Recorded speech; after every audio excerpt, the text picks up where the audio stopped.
Ahí estamos. Bueno, espera que pongo a grabar.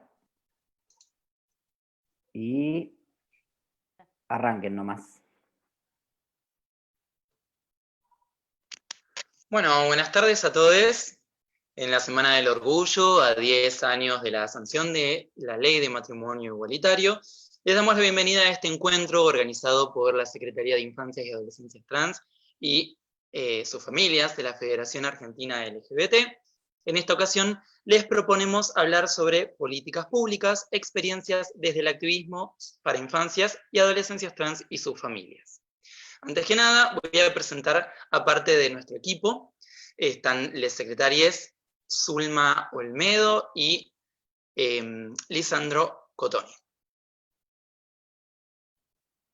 Bueno, continuamos con Pablo de Cruz, el licenciado, encargado de la coordinación del área de salud, y también quien les hablo, Nahuel Vilariño, subsecretario de este espacio.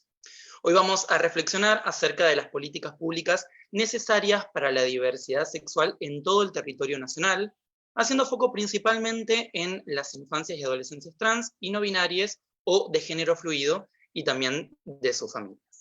Gracias al activismo de muchas personas del colectivo de la diversidad, se han ido implementando leyes a nivel nacional y regional con el fin de generar políticas públicas para acabar con la discriminación a aquellas personas que somos parte de este grupo históricamente vulnerado. Varias generaciones de activistas se manifestaron en las calles visibilizando la cruda realidad de las vivencias generadas por la exclusión. Hoy vamos a compartir en este espacio junto a grandes referentes históricos que han aportado su lucha para la conquista de nuestros derechos, tanto en este país como en el mundo. Por eso les invitamos a que nos cuenten sus experiencias. Ellas son María Rashid, titular del Instituto contra la Discriminación en Cava y también ex legisladora de la Ciudad Autónoma de Buenos Aires. Hola, María. Me parece que están silenciados los micrófonos, así que, no sé, de última levantan la mano y saludan de esta forma. Ahí está. Hola, hola. Ahí bienvenida. Se escucha. Muchas gracias. Bueno, muy bien. Buenas tardes a todos.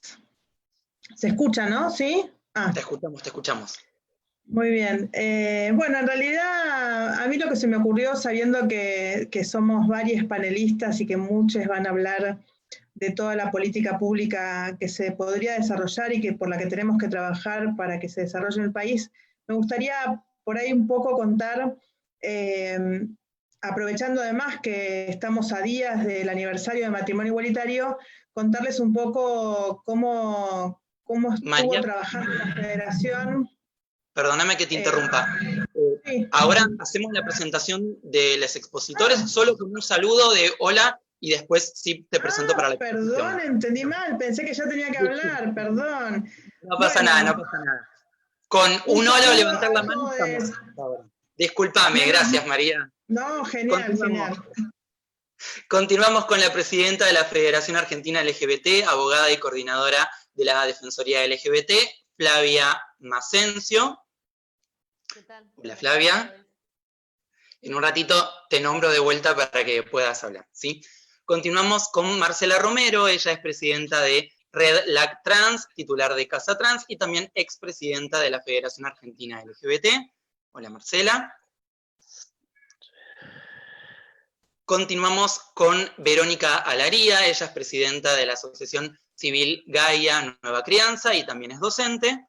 Y también Esteban Paulón, que él es director ejecutivo de políticas LGBT y presidente del Comité Ejecutivo Red Gay Latino, ex secretario de la Subsecretaría de Diversidad de Santa Fe.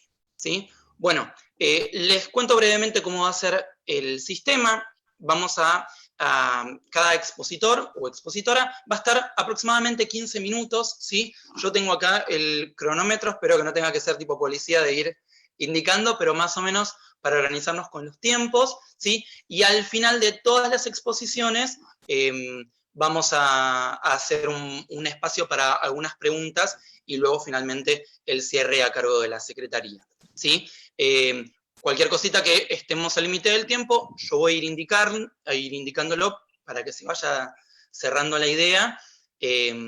Así que bueno, Muchas gracias por escucharnos. Yo voy a ir nombrando y ir presentando de vuelta a cada persona en el orden, ¿sí? Ahora va a haber el final de la introducción, la va a dar Lisandro. Lisandro, ¿estás ahí? Oli, compas.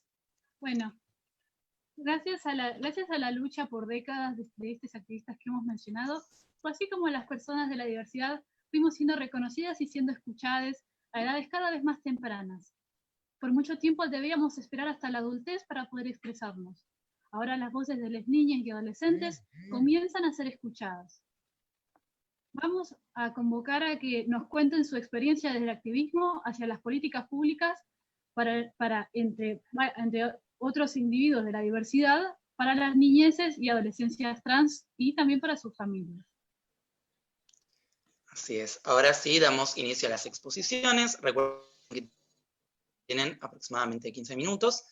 Comenzamos con Esteban Paulón, como lo nombré antes, director ejecutivo de políticas LGBT y presidente del Comité Ejecutivo Red Gay Latino, también ex secretario de la Subsecretaría de Diversidad de Santa Fe. Buenas tardes, Esteban, te doy la palabra.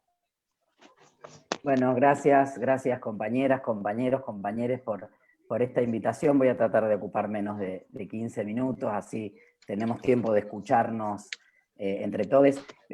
Yo quería arrancar, primero agradecer por supuesto esta iniciativa y por el trabajo de visibilidad que vienen haciendo desde la Secretaría, dándole voz y dándole entidad y visibilidad a las distintas cuestiones que tienen que ver con todo lo que es el trabajo de infancias, adolescencias trans, con las familias, con todo lo que tiene que ver también con las personas no binarias, de género variable o fluido, y de cómo de alguna manera esta es una temática que se nos empieza a presentar con muchísima más fuerza en estos años, y creo yo con consecuencia de los efectos que ha tenido y que sigue teniendo la ley de identidad de género en nuestro país, ¿no? Cuando en el año 2012 se debatía la ley de identidad de género, nosotros desde la Federación, en el proyecto que presentábamos, habíamos omitido a propósito la referencia expresa a en qué momento se podía iniciar a hacer el trámite, porque entendíamos que claramente la identidad de género era un proceso que no llegaba con la mayoría de edad, como muchas veces se cree, ¿no? Parece que cuando uno cumple 18 años, cuando una UNE cumple 18 años, se visibiliza y empieza a expresar cosas que antes no había vivido, y nosotros tenemos claro que la sexualidad, la identidad sexual, la orientación sexual, la identidad de género es un proceso que empieza, como en cualquier persona, en la infancia, ¿no? Y para nosotros era importante que niños, niñas pudieran acceder de la manera más fácil al trámite de reconocimiento de la identidad de género, porque entendíamos que también allí se jugaba parte de la posibilidad de evitar la exclusión o el circuito de exclusión, de marginación y de discriminación que vivían y que aún hoy vive el colectivo trans en nuestro país. Allí en el debate, en el recinto, aparece un legislador de la provincia de Santa Fe planteando que era una barbaridad, que cómo se iba a permitir, que los menores, que el bueno, finalmente se logró consensuar ese texto que establece el derecho al reconocimiento de la identidad en niños, niñas y adolescentes, con alguna condicionalidad, esto de abogado del niño, autorización de los padres, pero que es algo que creo que hoy a la luz de 8 años de la ley de identidad de género tenemos que poder revisar, si no es desde la ley, tal vez desde lo procedimental, porque efectivamente ha ido creciendo la cantidad de niños, niñas y niñas trans que acceden al reconocimiento de su identidad de género año tras año, y lo que antes era algún caso excepcional, algún caso que aparecía, pareciera aisladamente, hoy es una realidad concreta en la vida cotidiana, y efectivamente, tal vez por pereza, por incapacidad del Estado de que se cumpla el trato digno que la ley de identidad de género establece incluso para aquellas personas que no tienen el DNI, tal vez porque no hemos logrado desarrollar esos mecanismos, hoy para muchos niños, niñas es indispensable contar con ese documento que reconozca su identidad y que facilite su tránsito y su vinculación en la sociedad. Ahora, nosotros en los 4 años de la Subsecretaría de Políticas de Diversidad Sexual desarrollamos, junto con la Federación LGBT, en ese momento Marcela era presidenta de la Federación, y también con el acompañamiento del Sistema de Naciones Unidas en Argentina, desarrollamos un programa, el programa de inclusión para la población, integral para la población trans, que contemplaba distintos aspectos y en el marco del cual se desarrolló un servicio estatal de acompañamiento a las infancias y adolescencias trans, sus familias, que acompañó a lo largo de los años en que se implementó a cerca de 130 niños, niñas trans en Santa Fe y familias, que contemplaba distintos aspectos, pero iba desde protocolos para la educación en las escuelas, para el reconocimiento del género autopercibido en las actividades cotidianas de la vida escolar, desde educación física, la libreta de ir al baño, la libreta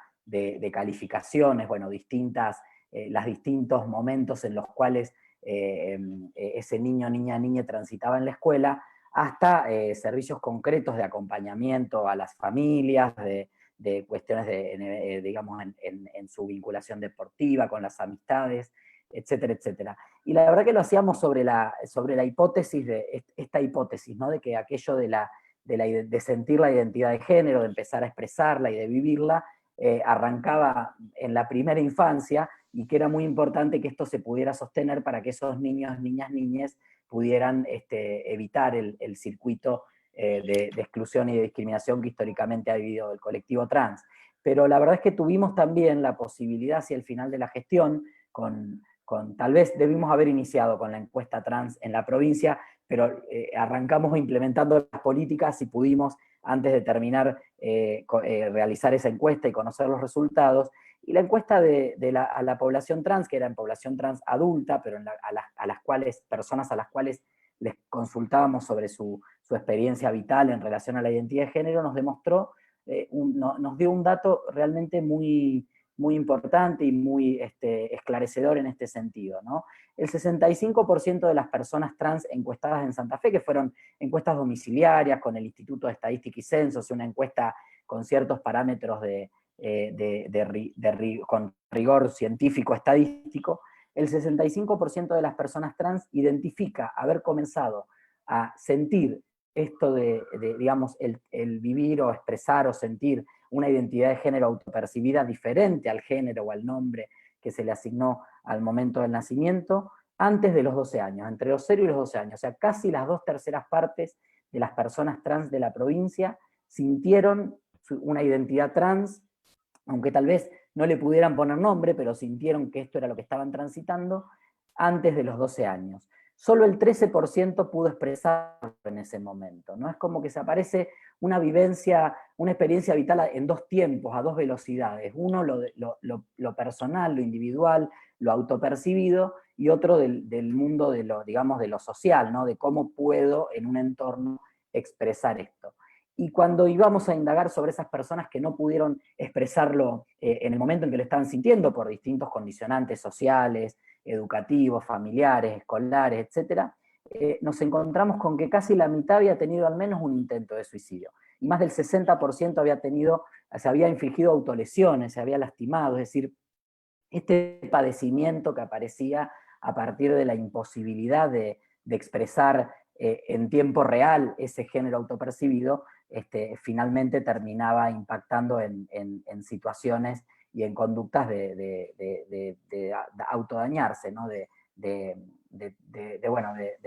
ese padecimiento que tenemos nosotros como imperativo moral evitar, ¿no? Entonces, cuando muchas veces desde algunos sectores, con mi hijo no te metas, y algunos otros sectores se plantea esta cuestión de que, bueno, cuando sea grande que haga lo que quiera, cuando sea mayor ya decidirá, cuando tenga 18 verá qué hace con su sexualidad, es algo que tenemos que deconstruir acompañando a las familias, acompañando a los niños, niñas, niñes y adolescentes trans, de género variable, de género no binario. Tenemos que acompañar en la deconstrucción de esa idea para empezar a comprender que todas las personas vamos a tener un tránsito personal en relación a nuestra propia identidad de género, y que eventualmente ese tránsito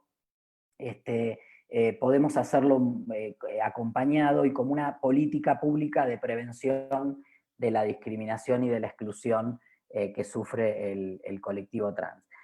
Yo no me voy a meter a detallar cuestiones que tienen que ver con resultados concretos del programa, pero sí en líneas generales les cuento y les comparto que el trabajo que se hizo ha sido muy positivo, que en la medida en que podemos acompañar a las familias, lo que hoy está en el marco de las posibilidades, ¿no? Antes tal vez a una familia cuando se le planteaba, cuando un hijo, una hija, un hije, quizás le planteaba algo en relación a su identidad de género, aparecía como algo extraño, ¿no? Decía, bueno, no, esto no puede estar pasando, busquemos una opinión médica, tal vez se puede corregir, no ocultarlo, reprimirlo. Bueno, hoy aparece en muchas familias, cada vez más, un espacio de escucha que tenemos que aprovechar para que justamente esto que nos están diciendo esos niños, niñas y niñas, pueda ser alojado en ese entorno o en un entorno afectivo y pueda finalmente, digamos, transitarse esa infancia como cualquier otra infancia, que como hemos transitado muchas de nosotros nuestras infancias en relación a nuestra identidad de género.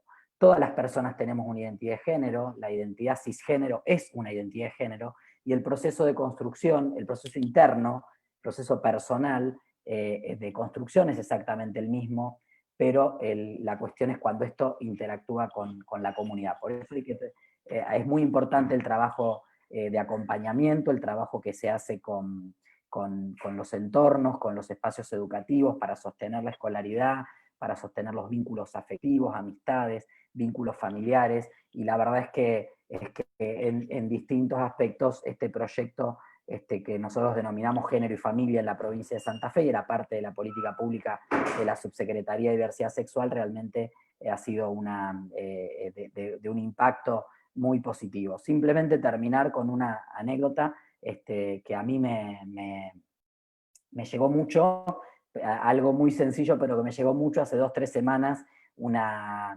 mujer me contacta consiguió mi celular, no me acuerdo si no me lo pasó Lisandro, creo que me pasó el celular de una persona que se había contactado a través de la federación con la secretaría. Lisandro le da mi celular y era la mamá de un nene trans de 8 años que quería que cuando volvieran a la escuela pudiera él tener su nombre y género autopercibido en esa vuelta presencial a la escuela post pandemia, que no sabemos bien todavía cuándo será, pero quería ir preparando todo para que su hija pudiera estar en la escuela de acuerdo a la identidad autopercibida y a la identidad de quién es, ¿no?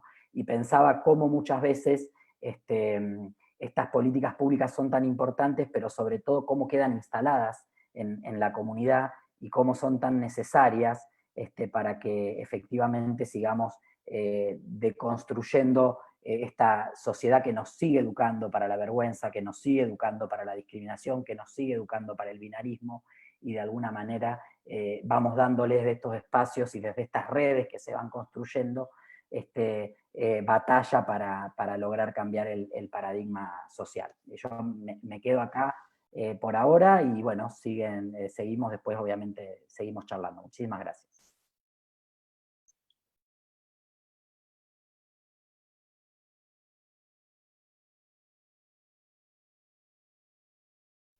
Está silenciado, Nahuel, habilitate el micrófono. Nahuel, habilitate el micrófono.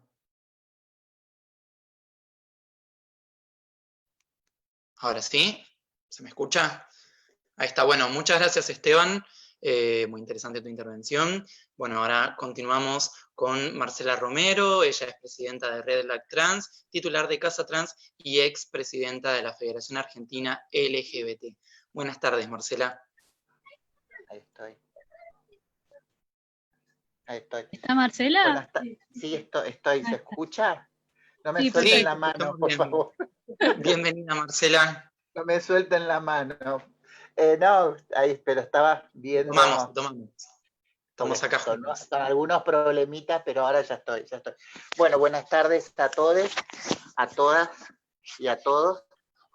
Bueno, qué bueno poder hablar de las infancias, ¿no es cierto? Cuando muchas de mi generación no pudimos ni hablar con nuestras familias, ni hablar con nuestro primer acercamiento que es con el Estado, que es en el nivel educativo. Yo siempre cuento que yo a los 8 años recibí un cachetazo de una maestra de 3er grado, me acuerdo, la maestra de 3er grado que me dio un cachetazo y me dijo, ponete bien porque pareces un maricón, me dijo. La verdad que yo a los 8 años ni sabía lo que significaba la palabra maricón, y entré en miedo, esta cosa de tener miedo a mis actos que yo tenía, ¿no es cierto?, mi forma de caminar, mi forma de hablar. Entonces, esa violencia de esa maestra se volvió una violencia de mis compañeros, porque la maestra lo mostraba públicamente en decirme, no sé, me acuerdo que formaba fila y me decía, sacate la mano de la cintura, firme, me dice, tenés que estar firme. Iba y con una violencia me tocaba los hombros y me levantaba los hombros para que muestre mi masculinidad, ¿no es cierto?, en esa fila que hacía de colegio.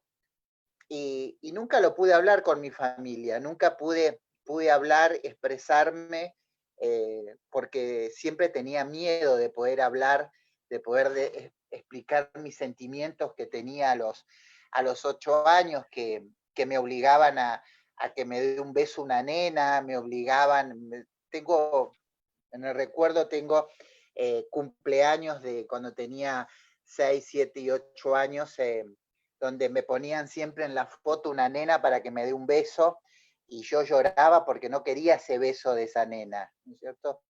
Y yo creo que hablar de las infancias y hablar de los derechos de los niños y niñas, que nunca se hablan los derechos del niño y la niña, ¿no es cierto? Nunca se habla, siempre se habla de derechos, pero como algo muy global, ¿no es cierto? Como que las personas nacemos, tenemos derecho y que los derechos existen y que se ejercen esos derechos. Y la verdad no se ejercen esos derechos porque cuando una busca ayuda, en este caso en algunos países, o también en nuestro país, que buscas ayuda, te encontrás con la barrera que es la discriminación, ¿no es cierto? Y la mirada a los familiares por tener un hijo o una hija trans, entonces siempre está esa mirada o esta cosa de, bueno, a lo mejor es algo que va a pasar, a lo mejor se va a sanar, a lo mejor es porque es muy mimoso, porque la mamá lo mima, porque es el primer hijo, porque es el varoncito. Yo todo esto lo escuchaba cuando tenía 10 años que se hablaba en mi casa, ¿no es cierto? Que había como sectores dentro de mi casa que decían a mi mamá, tenés que ser más dura, tenés que mandarlo a jugar al fútbol, tenés que mandarlo a que haga, qué sé yo, karate, todas esas cosas. Y mi mamá decía, no, no. Entonces había como una división, creo que hay en las familias esta cosa que se piensan que una cuando construye su identidad es porque es débil, es porque es mimosa, es porque... Y yo creo que hay una realidad, porque creo que muchas de las mujeres trans que convivimos con nuestras madres y fuimos y somos mimosas, agradecemos ese mimo de esa madre y de ese padre porque ese mimo nos protegió también y nos hizo fuertes frente a la familia. Pero bueno, después viene la discriminación institucional, viene dentro del nivel educativo, en donde tenés los días de gimnasia, tenés que jugar al fútbol, tenés que hacer todo lo que es de varón, y donde no podés elegir. Yo creo que con la ley de identidad de género creo que vamos cambiando. Yo siempre digo que no está todo bien. No está todo bien, porque la ley vino a darnos derechos y a protección como ciudadanos y ciudadanas, pero todo no está bien. Creo que hay que reforzar esas leyes, hay que reforzar la democracia. Creo que uno de esos refuerzos es la ley integral trans en este momento para nosotras las personas trans, tener una ley que nos proteja desde la niñez y la adolescencia. Escuchaba a Esteban cuando decía que el tema de la niñez y lograr la documentación. A mí me acuerdo que en el debate de la ley de identidad me decían, pero quiere decir que se va a poder operar entonces un niño a los 5 años. Yo decía, no. Y me hacían preguntas tan raras, no raras, sino falta de información, pero con una mirada que me preguntaban si íbamos a poder a los 6, 7 años vestirnos de mujer, ¿no es cierto? Usaban como esas preguntas, la vestimenta, nunca hablaban de los sentimientos que tiene un niño y una niña trans a los 4 o 5 años, y qué mirada tenemos como niños y adolescentes. Entonces, creo que en Argentina pudimos avanzar, creo que es necesario que los niños y las niñas tengan derechos, que la familia acompañe junto al Estado, para que esos niños puedan acceder a los beneficios, puedan acceder a todos los beneficios que tiene cualquier ciudadano y que pueda acceder, y podamos disminuir esa violencia que recibimos del Estado y que recibimos muchas de nosotras, de nuestra familia. Yo creo que felicito a Zulma, a todo su equipo, porque tiene un equipo muy lindo. Ellos y ellas están en la Casa Trans, y me han invitado a compartir, y la verdad que a mí me emociona mucho ir a esos lugares y ver a los padres, y a mí se me cruza enseguida mi madre, digo, ¿por qué no habré podido vivir esto yo también, ¿no es cierto? ¿Por qué no habré podido tener mi madre y mi padre al lado mío, y me tuve que ir de mi casa a los 14, 15 años para poder construirme fuera de mi casa y no poder tener una construcción con mi familia, junto a mi familia y junto a un Estado presente? Yo creo que es necesario mucha información. Yo creo que es necesario que las familias reciban la información desde los padres, y que haya visibilidad de de la construcción de una niña y un niño trans, o cualquier identidad, ¿no es cierto? Porque ahora hay que hablar de identidades diversas.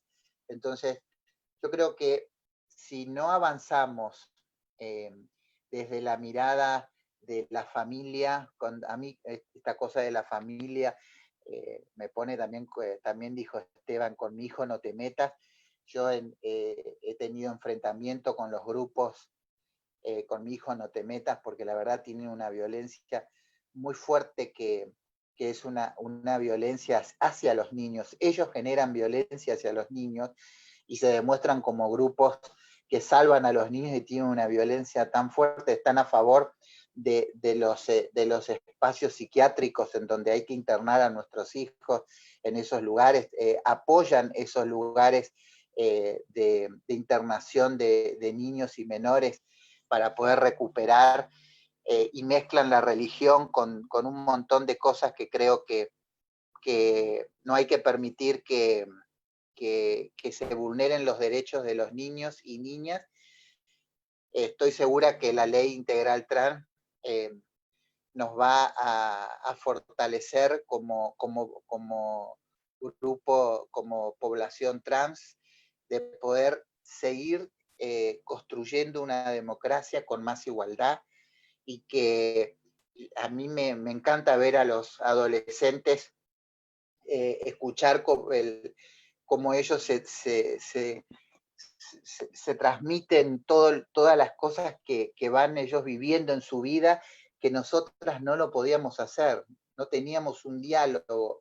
Nosotras lo único que esperábamos era que no nos lleven presas, que no nos manden a los institutos de menores, porque en mi adolescencia nos mandaban a un instituto de menores, y creo que los adolescentes esta nueva generación tiene una mirada realmente de poder avanzar, se sienten orgullosos de ser y orgullosas de ser trans, y de poder ingresar a otros espacios como la universidad, como espacios académicos, generar otros espacios en la cultura, y creo que todo eso les dio y nos da la ley de identidad de género, y la ley integral trans, como dije, va a venir a reforzar nuestros derechos para poder avanzar con más igualdad, y para que también las personas adultas mayores, yo siempre digo que una mujer trans de 40, 45 años ya es una mujer adulta mayor, también podamos tener una vida con derechos y podamos acceder también a lo que nunca accedimos, que es a una reparación y poder acceder a todos los beneficios que tienen una persona adulta mayor, y más en el caso de las personas trans, que hemos vivido la dictadura militar y sabemos lo que es las torturas y sabemos lo que es el transfemicidio social que vivimos día a día, porque lo seguimos viviendo, que es el transfemicidio social, la muerte social. Yo escuchaba que siempre se habla de la expectativa de vida de las personas trans de 35 años, pero eso es un informe, una investigación que se hizo de la expectativa de vida de las personas trans frente al VIH-Sida, con tratamientos y con un montón de accesos, pero realmente en Argentina se mueren compañeras de 20 años, se mueren por ausencia del Estado, por el travesticidio social, por el transfemicidio social, donde no hay un Estado. La realidad de la muerte social en nuestro país son de mujeres de 20 a 25 años, ¿cierto? Entonces, creo que ahí es donde hay que reforzar todo lo que es el acceso a los beneficios y derechos, y la ley integral trans trae todos esos beneficios para la población trans en Argentina. Gracias. Bueno, muchas gracias, Marcela. Muy interesante tu intervención. Gracias por contarnos parte de tu historia y, bueno, de la realidad que están viviendo las personas, principalmente adultas, trans. Continuamos ahora con Verónica Alaría. Ella es presidenta de la Asociación Civil Gaia Nueva Crianza y también es docente. Verónica, ¿estás ahí? Por ahí tenés que desmutear tu micrófono, yo ya aprendí recién. El micrófono me parece que es lo que no funciona. ¿Ahí se escucha? Ahí te escuchamos, Verónica. Bienvenida, buenas tardes. Bueno, buenas tardes. Muchas gracias por la invitación. Muy feliz de que se generen estos espacios en la Federación, un espacio también histórico que, bueno, que ha logrado que todas las leyes que hoy existen sean lo que nosotros decimos el piso para nuestras infancias. Mi nombre es Verónica Alaría. Yo soy de Neuquén, soy neuquina, orgullosamente neuquina. Las NIC, decimos acá los NIC. Nacida y criada en Neuquén, con mucho orgullo. Nueva Crianza es la asociación civil que presido. Nosotros nucleamos a familias y amigos, amigues, que acompañan a infancias y adolescencias trans de las provincias de Neuquén y de Río Negro. Y la asociación se conforma justamente de lo que estaba contando Marcela hace un ratito. Mi hija menor, yo tengo 3 hijas. Una de 21, Cami, Luciano que tiene 18 y Serena que cumplió 12 el 1 de julio. Serena es una niña transgénero y nosotros con mi marido, un matrimonio heterosexual, cis, tenía una nena, tenía un varón, teníamos perrito, casita y todo lo que uno piensa que está normalizado en este sistema. Y si bien nosotros celebrábamos, yo me acuerdo con las leyes, hoy estaba viendo un programa que estaban transmitiendo, y estaba María, y también estaba Adriano Urrutia, estaba la gente contando cómo había sido, ¿no?, el matrimonio igualitario, y me acuerdo de ese momento, y me acuerdo de la identidad de género, pero a mí no me pasaba eso, le pasaba a otros y a otras. Y la vida me llevó a que teníamos para nosotros un niño. Las personas transgénero están signadas por esta cultura, y recién ahora estamos empezando a comprender que la identidad de género es esa construcción tan única y particular que cada persona representa su ser, ¿no? Cuando nuestra hija menor pudimos entender nosotros, porque la verdad es que las personas trans lo son desde siempre, Marcela lo contaba, y es real. La identidad de género se siente, se es. Y cuando nosotros como papá y mamá pudimos escuchar a Serena y entender que era una niña transgénero, lo que nos pasó es que quisimos rápidamente allanar el camino. Genera mucho miedo, esto lo voy a decir como mamá, genera mucho miedo la sociedad y la crueldad con la que culturalmente se ha tratado a este colectivo. Genera mucho miedo una niña trans pensar en la expectativa de vida, lo que contaba Marcela. Y entonces lo que hicimos fue juntarnos varias familias y empezar a nuclearnos en esto, ¿no? En validar derechos, porque yo quiero agradecer a mucha gente de la que está acá. Las leyes que nosotros tenemos, ley de identidad de género, es realmente, bueno, ya sabemos, a nivel mundial, la mejor ley, pero nuestra hija nace con una ley que le permite pararse y ser reconocida para un Estado en quien es. Lo que pasó por ahí, volviendo a la práctica de políticas públicas de hoy, es que en la provincia de Neuquén Serena pedía el cambio registral y ella quería que en su documento apareciera quién era, ¿no? Que cambiáramos esa foto y que apareciera su nombre y quién era. Y ella decía, y que diga sexo femenino. Era insistente con esa parte. Vieron que no dice género, dice sexo, ¿no? Entonces ella decía que quería que dijera eso. Que se habían equivocado todos, nos contaba. Desde el médico para acá todos se equivocaron, diciendo que era un nene y si ella era una nena. Y cuando fuimos a hacer el cambio registral, en el registro civil nos dijeron, bueno, sí, mamá, vaya, mamá, nos mandaron para otros lugares, y que nos pedían informe psicológico. Nosotros en ese momento dijimos, no está enferma de nada, estamos pidiendo un cambio registral, que es un trámite administrativo, está en la ley, y ahí en Neuquén se da cuenta que faltaba este abogado del niño, se llama así, ¿vieron? No, parece que no había niñas, menos niñas, había niños nada más. En ese momento se piensa en que había que haber un abogado, no estaba esa figura legal, y ahí nos dicen, bueno, van a tener que ir a una entrevista con la gente de diversidad. Se había creado hacía poquito la dirección de diversidad, venía laburando con mucha fuerza Adrián Urruti a cargo de la dirección, y un equipo inmenso y maravilloso. Nos acercamos a contarle qué era lo que nos pasaba, diciéndole que nos negábamos a hacer cualquier tipo de informe, y que queríamos que se cumpliera la ley. Y ahí empieza a moverse una estructura, porque si para adultos, adultas y adultes, todo lo que implique para este colectivo es durísimo y difícil, ustedes lo contaron, o sea, imagínense para infancias. Nosotras como familias éramos mínimamente unos degenerados, unas degeneradas, que disfrazábamos a nuestra niña, era un niño y lo teníamos disfrazado, y imagínense todo eso circulando, ¿no? Que tanto que querían que una psicóloga lo garantice, que una escuela diga, es verdad, no está loca esta gente.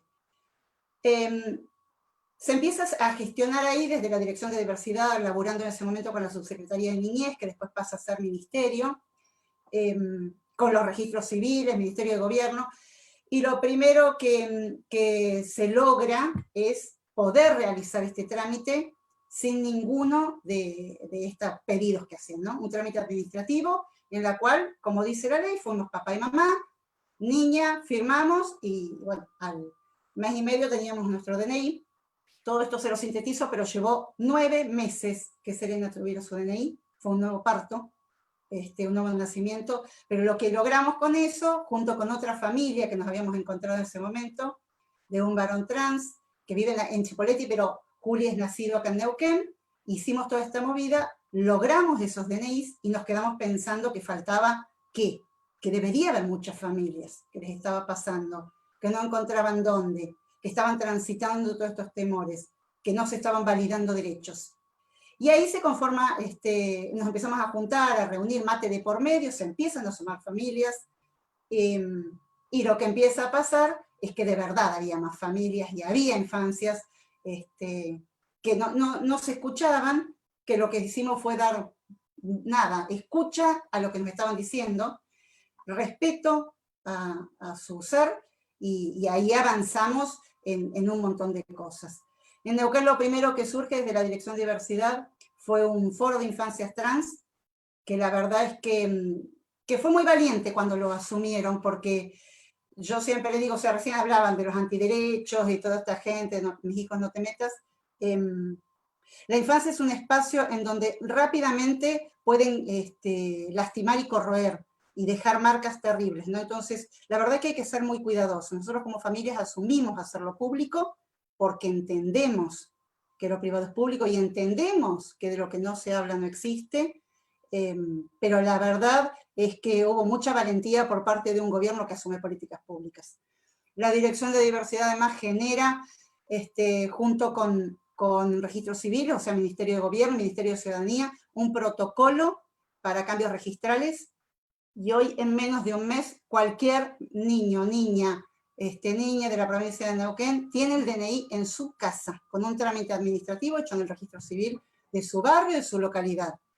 Se elabora también mucho con organizaciones, entonces Mesa por la Igualdad, por ejemplo, presenta al Consejo de Educación, junto con Diversidad y otras organizaciones, el protocolo para que en las escuelas en forma inmediata, tal cual dice el artículo 12 de la Ley de Identidad de Género, trato digno, la persona plantea quién es y se cambian los datos en todos los papeles que existan en la escuela, boletín de calificaciones, legajo, cómo se lo nombra, por supuesto. Bueno, se gestiona también y se empieza a trabajar en un protocolo de acompañamiento a las infancias. La verdad es que nosotros hemos escuchado y recibido mucha ayuda, se van generando políticas públicas. Siempre decimos que falta, ¿no? Porque somos muy ambiciosos y ambiciosas porque queremos la misma infancia para nuestras hijas, hijos e hijes, que la que quiere cualquiera, ¿no? Que puede vivir cualquier niño o niña. Hoy desde Nueva Crianza estamos proponiendo una campaña que se llama Hacia una ESI no binaria. Nosotros, otra ley maravillosa de este país, de esas 26.000 que fueron gestadas en esa época gloriosa. En realidad tenemos una ley que es maravillosa, que es la ESI, pero que es una ley binaria. Es una ley que habla desde las corporalidades pensando en que podemos ser solo varón o solo mujer. Y nosotros queremos traer las voces de muchas infancias y adolescencias y de la cantidad de identidades en las que las personas pueden sentirse y ser, y que estén adentro de la escuela, que den cuenta que cuando se muestre una lámina, no se muestre solo un cuerpo de varón o un cuerpo de mujer, que cuando se formen filas no pensemos solamente en varones y en nenas, que haya espacios para jugar en el patio, cancha de fútbol para varones. Todo esto, que parece que fueran detalles, es lo que pasa dentro de las escuelas, marcada por una sociedad binaria, ¿no?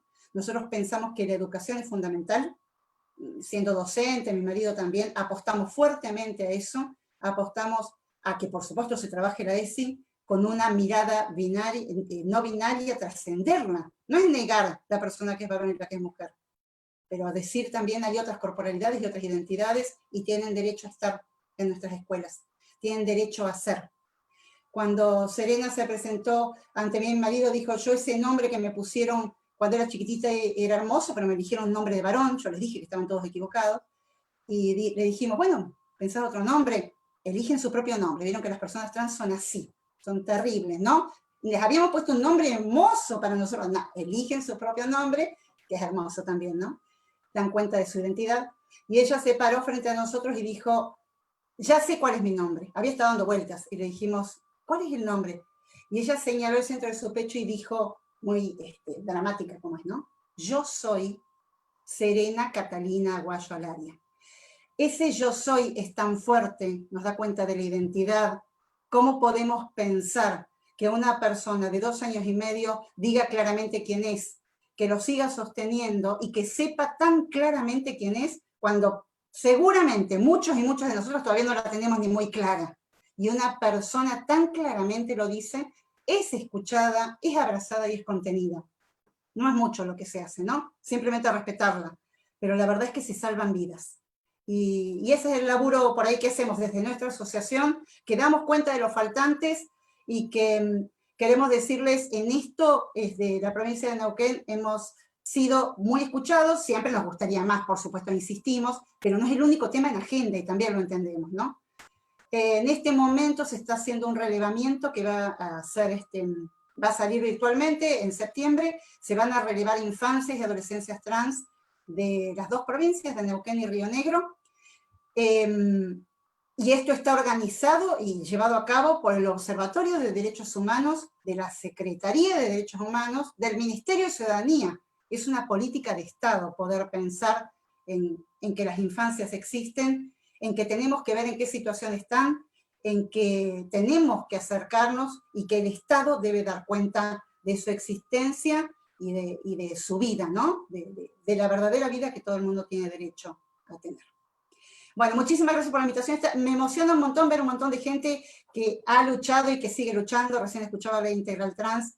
Sí, claro que falta, hay muchísimo para hacer, seguimos laburando por eso, pero estoy segura que se van a lograr, estoy segura que vamos a poder en algún momento revertir esta expectativa de vida. Mi hija no va a tener esa expectativa de vida, mi hija va a morir de viejita, como corresponde, como cada uno de ustedes y como yo. Y para eso trabajamos, para que esa vida, hoy y siempre, sea plena, sea libre y sea feliz. Muchas gracias. Muchas gracias a vos, Verónica, enorme lo que hacen, muy emocionantes tus palabras y tu historia con Serena. Muchas gracias por participar. Vamos a continuar ahora con María Rashid, titular del Instituto contra la Discriminación en Cava y ex legisladora también de la Ciudad Autónoma de Buenos Aires. Buenas noches, María. Hola, ¿qué tal? Buenas noches. Ahora sí te dejo hablar, te doy la palabra. Gracias. Ahora puedo hablar un poquito más. Bueno, así es, 15 minutos. Sí, espero ser un poquito más breve, así le damos lugar más a los intercambios y las preguntas. Todo tuyo. Bueno, como decía hace un rato ya, lo que me gustaría por ahí es enmarcar un poco esto de las políticas públicas hacia las infancias y adolescencias trans en relación a lo que viene haciendo la Federación, ¿no? Desde que nació la Federación, y compartir un poco eso para que también lo conozcan. Cuando se fundó la Federación Argentina LGBT, se fundó en base a, como ya saben muchos, 5 objetivos. Uno era matrimonio igualitario, el otro era la ley de identidad de género, el otro era la derogación de los artículos que criminalizaban la homosexualidad y el travestismo. Digo estas palabras porque estaban expresados en estos términos. En 16 distritos del país había 16 provincias que criminalizaban expresamente a la homosexualidad y el travestismo con esas palabras. La nueva ley antidiscriminatoria, que esa todavía estamos trabajando para eso, y la inclusión de la diversidad en la educación sexual integral. Esos eran los 5 objetivos iniciales. Después se sumaron muchos otros, por supuesto, pero cuando empezamos dijimos, bueno, elijamos pocos, así nos ponemos de acuerdo, porque veníamos también de experiencias de muchas redes, articulaciones, etcétera, con muchos inconvenientes e internas y peleas entre organizaciones, así que dijimos, bueno, para ponernos de acuerdo más rápido, elegíamos poco, aunque contundente, no vamos a decir que no, la verdad que eran objetivos importantes. Cuando trabajamos por la ley de identidad de género, intentábamos redactarla, siempre cuento que siempre nos pareció la ley más urgente, pero era también la más difícil de instalar y la más difícil de redactar. Nos pasaban varias cosas con esa ley. Primero que cuando decíamos matrimonio igualitario ya todo el mundo sabía de qué estábamos hablando, aunque lo que escribían era matrimonio gay en general y nos quejábamos por eso, pero sabían de qué hablábamos. Pero cuando decíamos identidad de género, ahora con el Ni Una Menos y todo lo que pasó en los últimos años, la verdad que está más generalizado por el conocimiento respecto a algunas cosas. Pero cuando nosotros hablábamos de identidad de género, había gente que pensaba que estábamos hablando del género tela. No les miento, No sabían a qué nos referíamos cuando decíamos género ni siquiera. Imagínense de ahí en más todo lo que teníamos que explicar en relación a la ley de identidad de género. Era muy difícil de instalar porque no se entendía ni siquiera de qué estábamos hablando. Y además, internamente, era muy difícil de redactar. Era una ley compleja, con muchas cosas para debatir. Por supuesto, siempre las organizaciones trans tenían la última palabra en todas las decisiones que se iban tomando, pero era una ley compleja, porque la experiencia en otros países había sido que habían tenido que negociar un montón de aspectos respecto de lo deseable, la ley de máxima que queríamos todos. Recuerdo que en uno de esos intercambios que tuvimos con los activistas y las activistas de España, me invitan a ir a Madrid a intercambiar experiencias, información en relación a principalmente matrimonio igualitario, pero hablamos un poco de todo y una de las charlas a las que fui y en las que participé tenía que ver específicamente con la ley de identidad de género, que si no me equivoco, todavía estaban terminando de discutir. Todavía no se había aprobado en España, se aprobó también 2 años después la ley de identidad de género. Y me acuerdo que nosotros discutíamos algunos puntos, incluso yo les preguntaba, por ejemplo, ¿por qué solicitan diagnóstico médico para cambiar, para hacer los cambios registrales, ¿no? Porque en la ley que se estaba discutiendo en España y que finalmente se aprobó además, solicitaba el diagnóstico médico. Y ellos me decían, me explicaban, los militantes, las militantes me decían, bueno, para poder ponerlo en la seguridad social, para que el Estado se haga cargo de los tratamientos, las cirugías, etcétera, tenemos que decir que hay una enfermedad detrás, ¿no? Es una estrategia para poder meterlo en la seguridad social. Y nosotros no nos convencía ese argumento, porque pensábamos, bueno, pero el embarazo no es una enfermedad y es parte de la seguridad social. Por lo tanto, no hace falta que esté asociado a una enfermedad para que esté cubierto por la seguridad social. Entonces nos había quedado eso y vinimos un poco con esa discusión también acá para ver qué hacíamos con ese tema, si era una buena estrategia o no. Por supuesto nos parecía que no era una buena estrategia porque después ya quedaba instalado como, seguía instalado en realidad como una enfermedad. Después otro tema que también les preguntábamos es por qué las personas migrantes no podían acceder a los cambios registrales.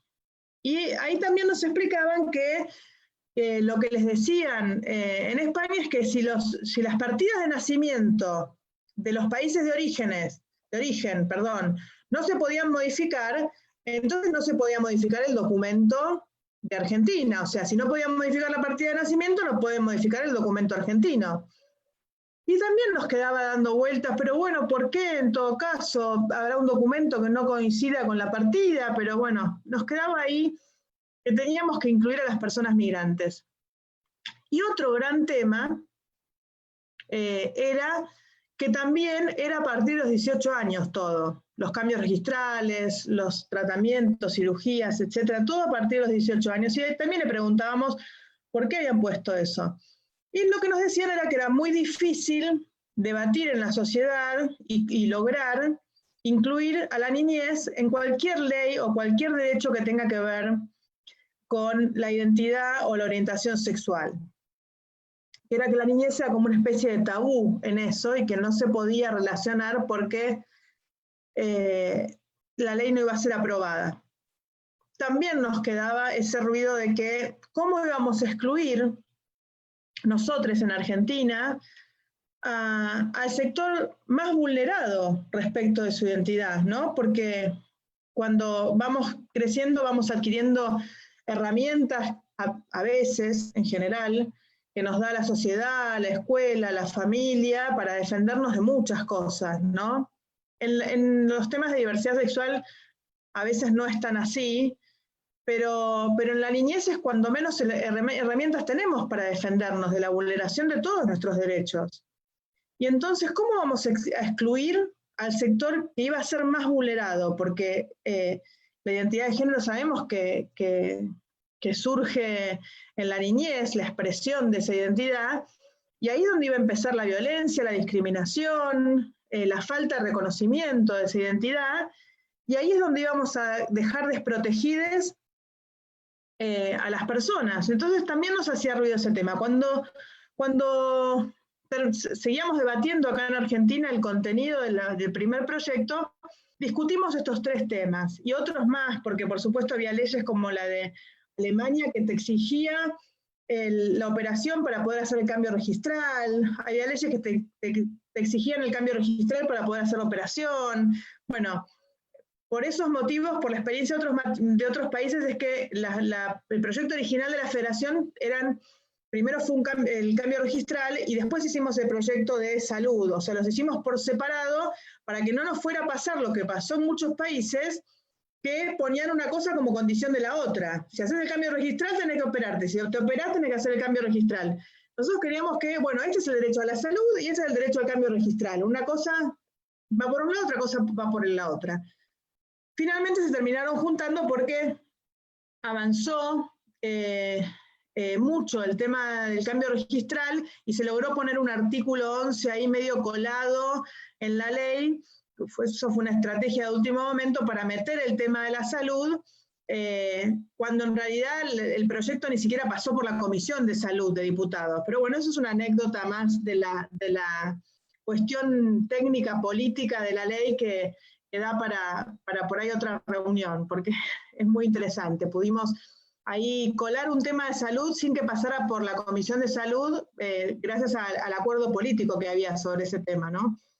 Pero bueno, finalmente logramos hacer un proyecto, varios proyectos, porque se presentaron varios, que incluyeran todos estos temas, ¿no? Y bueno, y se aprobó la ley de máxima, la que queríamos las organizaciones, ¿no? En el sentido de que fue sin patologización, o sea, con despatologización.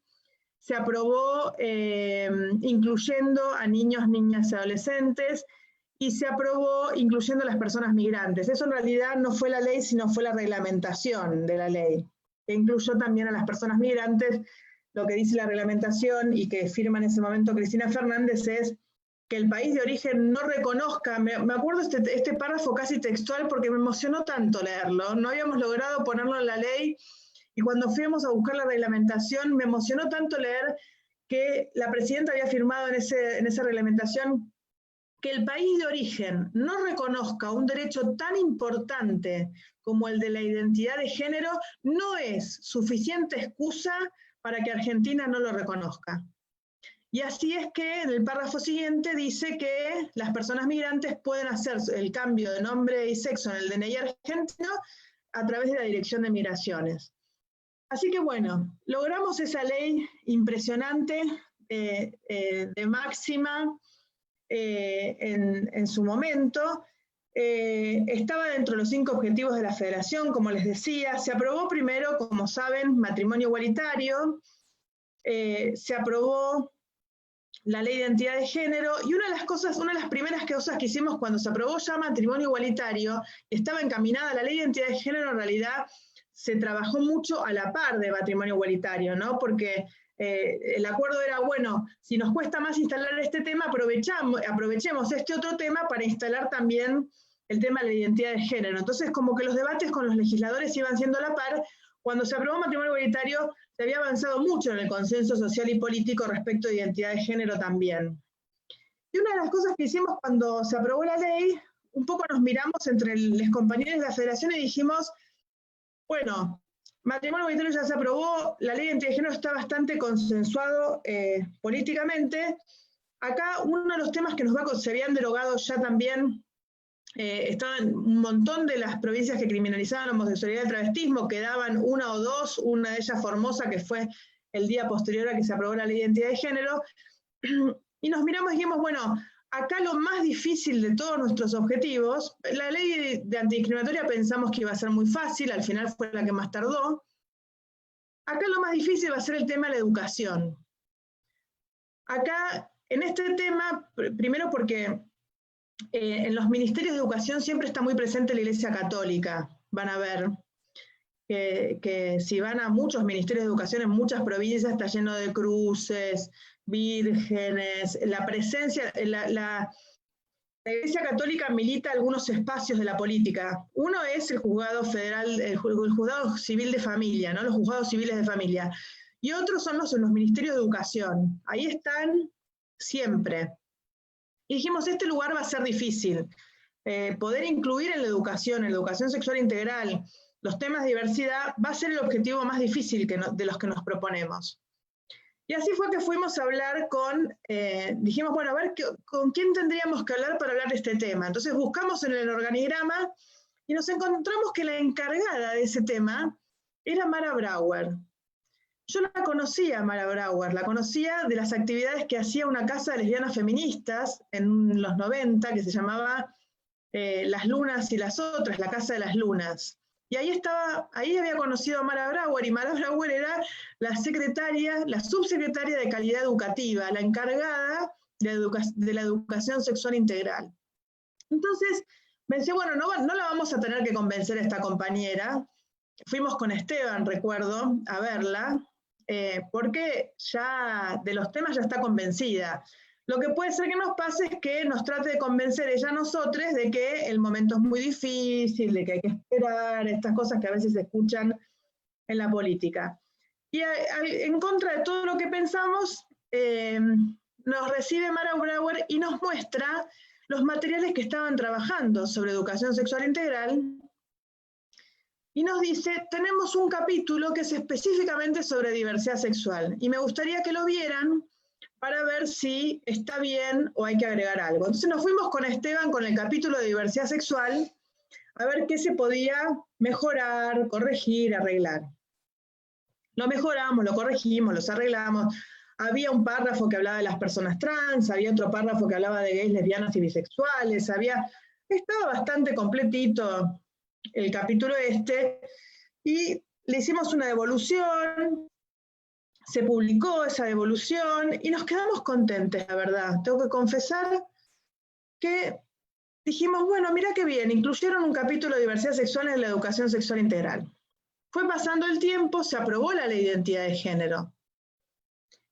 Y la ley de identidad de género, la redacción final que fuimos construyendo con las organizaciones trans principalmente, y la que se termina aprobando, es una ley que yo diría que planteamos la de máxima y salió la de máxima, o sea, una ley en donde el Estado emite un mensaje respecto de la identidad de género, que es impresionante, porque en definitiva la ley de identidad de género dice los sexos, los cuerpos no tienen nada que ver con los sexos, eso es lo que dice la ley de identidad de género. Y en definitiva, los sexos son una construcción cultural basada en los cuerpos culturalmente. Por lo tanto, si no tiene que ver con eso, por lo que partió esa definición de los sexos, ¿qué sentido tienen, no? Así es como después empezaron otros debates, por ejemplo, lo de los baños en las universidades, ¿no? Después que se aprobó la ley de identidad de género, como que esto se empezó a debatir de alguna manera en cuestiones muy pragmáticas, muy operativas, muy concretas. Bueno, si los sexos no tienen que ver con los cuerpos, entonces ¿para qué tenemos dos baños? Si acaban de entrar cuerpos de todo tipo a cualquier baño, ¿para qué tenemos dos? Y así con cosas muy puntuales, muy pragmáticas, se fue discutiendo esto de este mensaje de Estado.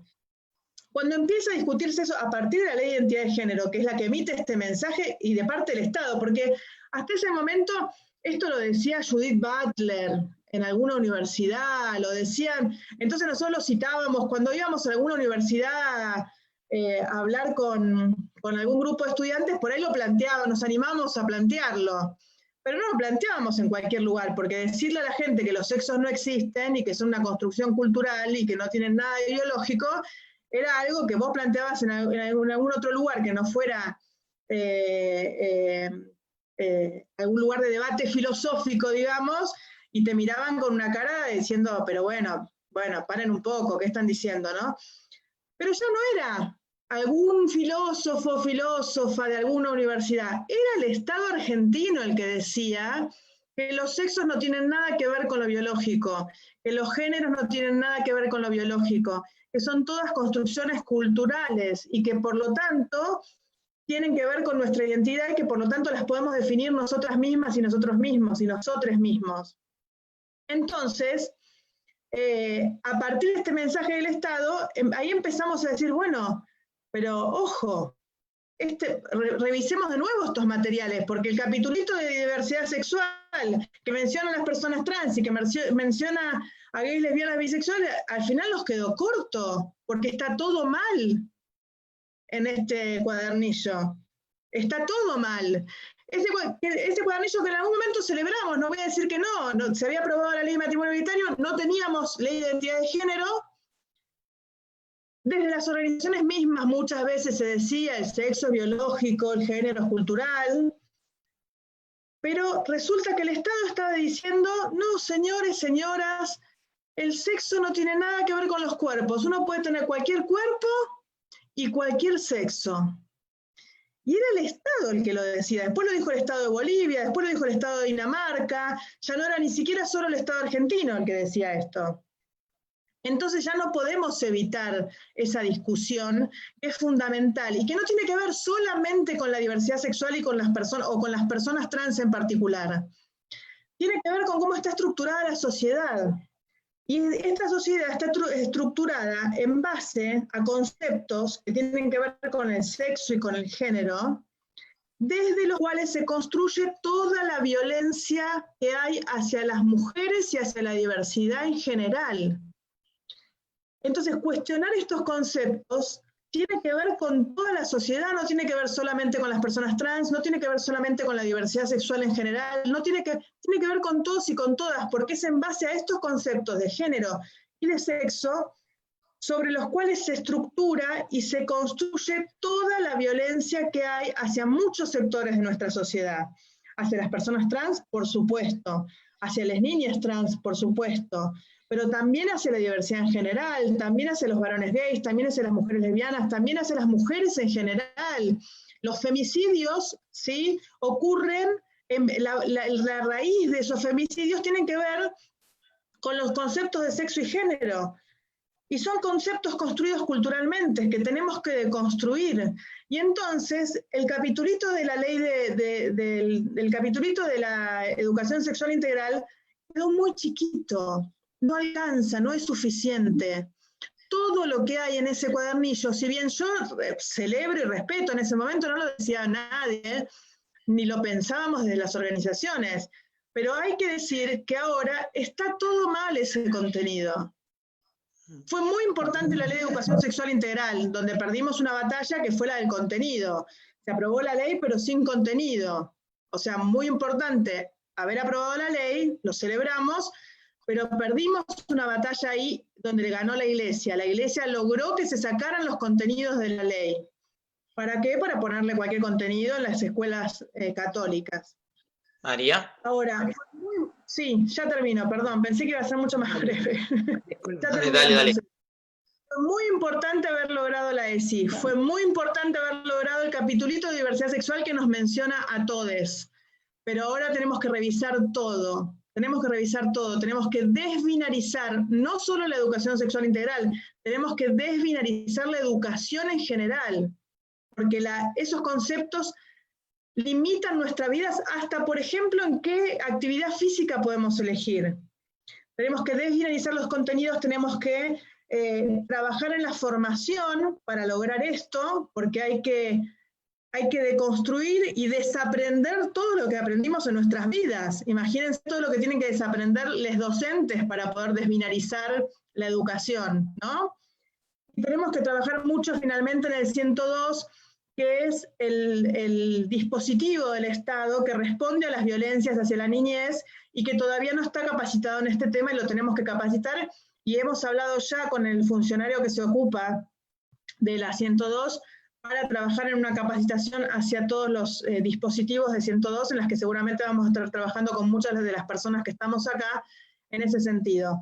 Entonces, ya para terminar, una vez fuimos a Colón, Entre Ríos, a dar una capacitación al sector de educación, de justicia, a todo el mundo, y se acerca una docente y me dice, ¿sabés que acá hay un niño trans? Ustedes la llaman para dar esta charla porque hay un niño trans en la escuela y nosotros lo respetamos, le respetamos el nombre, le respetamos cómo quiere vestirse, le ponemos todo bien, ¿eh?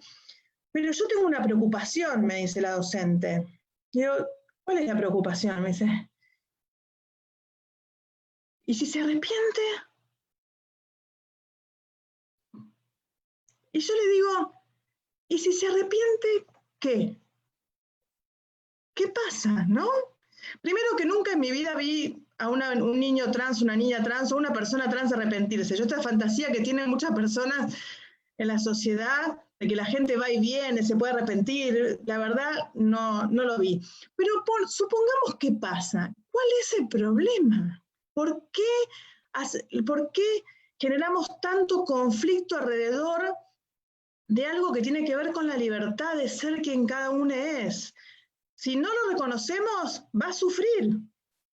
Va a sufrir. Y si lo reconocemos o la reconocemos, va a ser mucho más feliz. Suficiente. Y yo creo que esto que parece muy difícil, porque uno dice desbinarizar la educación, parece como una cosa impresionante, ¿o no?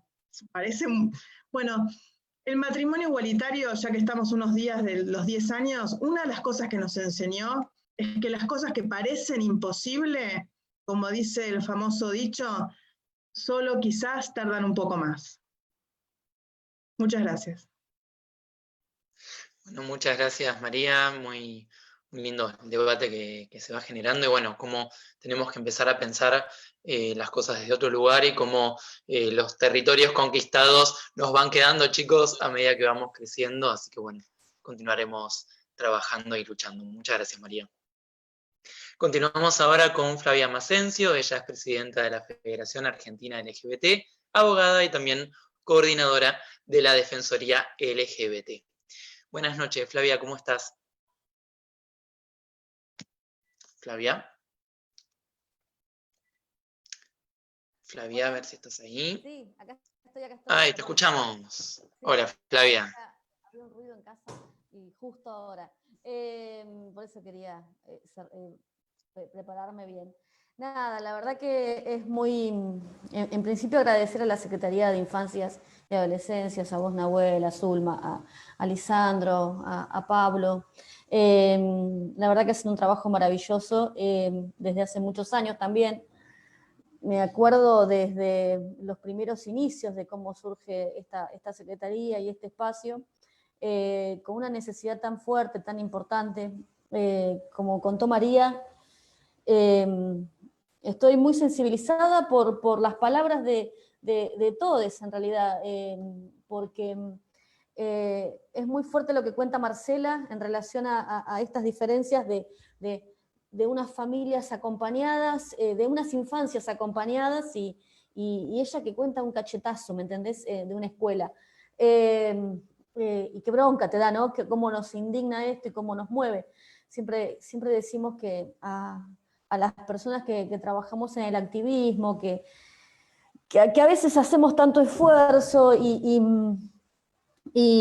siempre nos preguntan qué nos motiva, ¿no?, a trabajar tanto en esto, porque la verdad que vivís escuchando injusticias, cada vez que levantás que tenés un llamado es un problema y es una injusticia, y creo que nos motiva esto, ¿no?, esta bronca, esta indignación, que si nos la metemos adentro te hace muy mal, o sea que bueno, canalicemos todas estas fuerzas y estas broncas y es que esta indignación nos motive a seguir siendo esto, un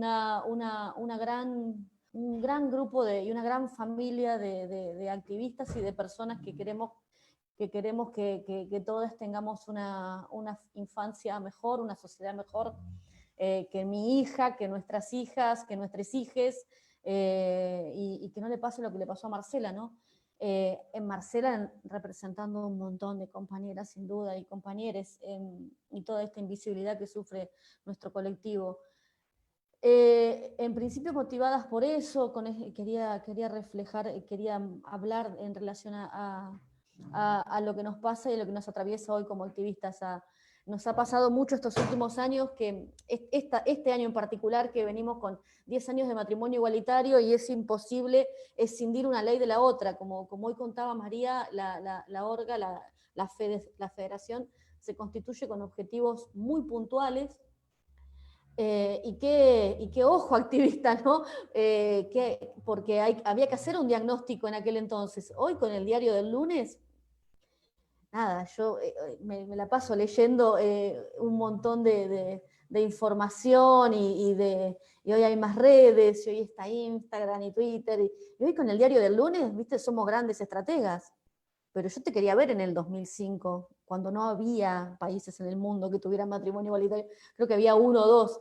Yo te quería ver haciendo este diagnóstico, que siempre admiro mucho la estrategia de haber concretado y haber acuñado esos 5 objetivos tan importantes.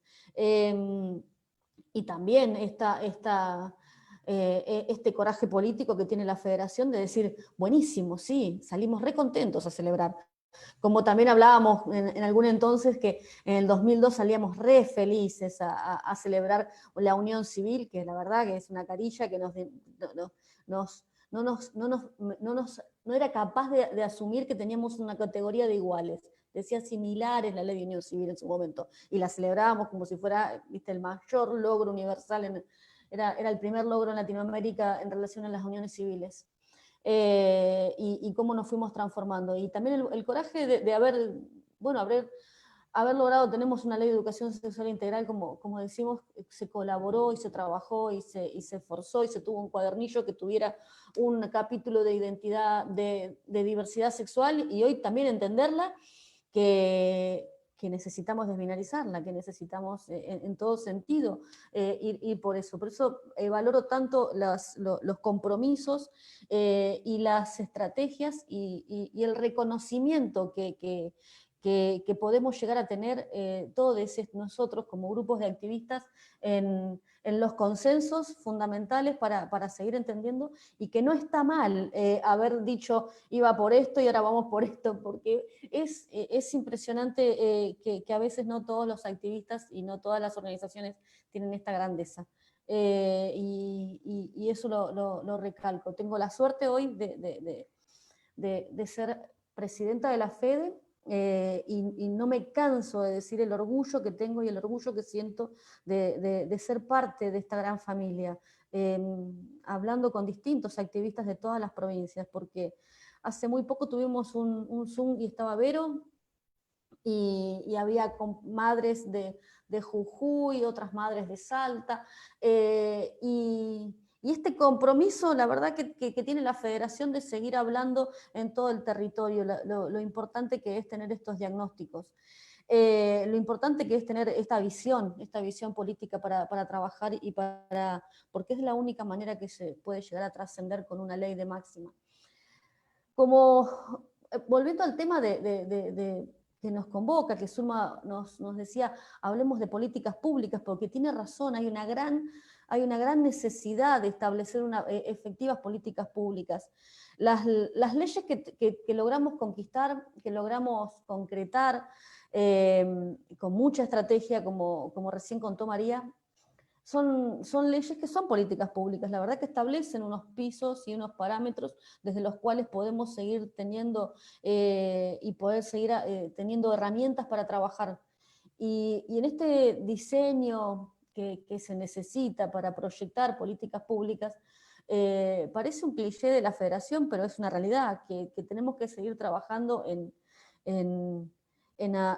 achicar esa brecha entre la igualdad jurídica alcanzada con estas legislaciones que son maravillosas, que tienen una letra impecable, que hablan de autopercepción, que hablan de niñez, que hablan de capacidad progresiva, que hablan de los derechos del niño, niña y adolescente a ser oído, que tienen paradigmas tan importantes, pero que todavía hay una brecha muy grande en lo que llamamos igualdad real, y lo que tenemos que conseguir conquistar realmente y dar una batalla cultural más efectiva y más fuerte, y creo yo, bueno, como cualquier activista, que es, creo, la batalla más grande que nos toca dar hoy para estos cambios culturales que queremos profundizar. Las distintas políticas públicas que necesitamos, que entendemos, que hoy hablaba María en relación a desbinarizar la ESI, que también concuerda Vero, que sin duda también lo propone la Secretaría de Infancias y Adolescencias Trans y sus familias de la FEDE, es una de esas herramientas para trabajar y dar una batalla efectiva hacia las infancias y adolescencias trans. Pero también hay otras que nos faltan y que tenemos legislaciones maravillosas y todavía nos está costando. Hoy hablaba Vero de un protocolo en Neuquén, y como ustedes saben, las 23 provincias y la ciudad de Buenos Aires son autónomas en relación a sus registros civiles y a la forma de implementar estos cambios registrales en infancias, y nos ha costado un montón todavía, nos cuesta mucho, todavía recibimos desde la Defensoría LGBT, en la ciudad de que es un programa de la ciudad de Buenos Aires, pero recibimos consultas de todo el país, y con la federación estamos entrelazadas en esta red nacional. Entonces vamos viendo que son realidades que todavía nos pasa, que nos llaman no solo de alguna provincia de Catamarca, sino de acá de Escobar, o no tenemos abogado o abogada del niño. Hoy decía, Vero decía abogado del niño, niña, pues no, dice abogado del niño, tampoco hay abogada, la figura es abogado. Yo siempre me río de eso porque yo soy abogada, y digo yo, no me dejan ser, la figura de la convención dice abogado como en masculino, me da mucha bronca. Entonces digo, abogada del niño, niña y adolescente. La verdad que nos ha pasado un montón. En lo personal, no saben lo que nos costó acá en la ciudad de Buenos Aires. Creo que María se acuerda cuándo fue el primer cambio registral de un niño menor de 18 años, creo que tenía 7, Mauro, y el registro civil no sabía de dónde sacar un abogado o una abogada del niño. Tuve que anotarme, inscribirme en el Colegio Público de Abogados de la Ciudad de Buenos Aires, dar una especie de mini curso. María habló con las autoridades del Colegio Público de Abogados, que también es no sé si ustedes lo conocen, la Ciudad de Buenos Aires tiene una matrícula inmensa, somos 500.000 abogados acá, pero ninguno tiene una comisión de diversidad sexual o de infancias trans. No tenían, había un registro de abogados, amigos de los niños, que cuando me presenté ahí eran todas mujeres. Yo no pusieron, no cambiaron el nombre. Decía abogados, amigos de los niños, y me anoté ahí, di una especie de curso rápido de niñez y de derechos, que ya los conocía, porque la verdad que yo trabajo de esto hace un montón de años, y la verdad que cualquiera que trabaja en derechos humanos abraza la Convención de los Derechos del Niño, entonces ese manejo lo tenemos en relación al paradigma y a la perspectiva. Y me tuve que inscribir ahí, y tuve que ir a trabajar ahí. Me acuerdo que estuve casi 1 año y medio trabajando ahí para poder ejercer, para poder ser abogada de Mauro en ese momento, y así de muchos otros. Hoy con la Defensoría LGBT, la verdad que tenemos un trabajo realizado en la Ciudad de Buenos Aires, pero nosotros sabemos que estamos cumpliendo un rol de abogados del niño, que en realidad debería ser el Estado con otra protección y con, como dice la ley, como debería implementarse, y debería implementarse en todo el país. Y eso todavía nos está faltando. El protocolo del que habló Verónica, tuvimos oportunidad de trabajarlo con Adrián, porque Adrián es un referente y un compañero de esta federación desde hace muchos años. La mesa integra la federación, la Mesa por la Igualdad de Neuquén. Adrián es hoy el secretario de Políticas Públicas justamente de la Federación Argentina LGBT. Y Santa Fe también tiene unas buenas prácticas en relación a políticas públicas, pero la verdad es que no hemos logrado tener un protocolo nacional en relación a la implementación de los cambios registrales. Cada Consejo Federal de Registros Civiles es una batalla que damos, damos hasta para ver si nos permiten llegar a hablar en esos lugares, y créanme que la damos, créanme que hablamos absolutamente todo el mundo para lograr llevar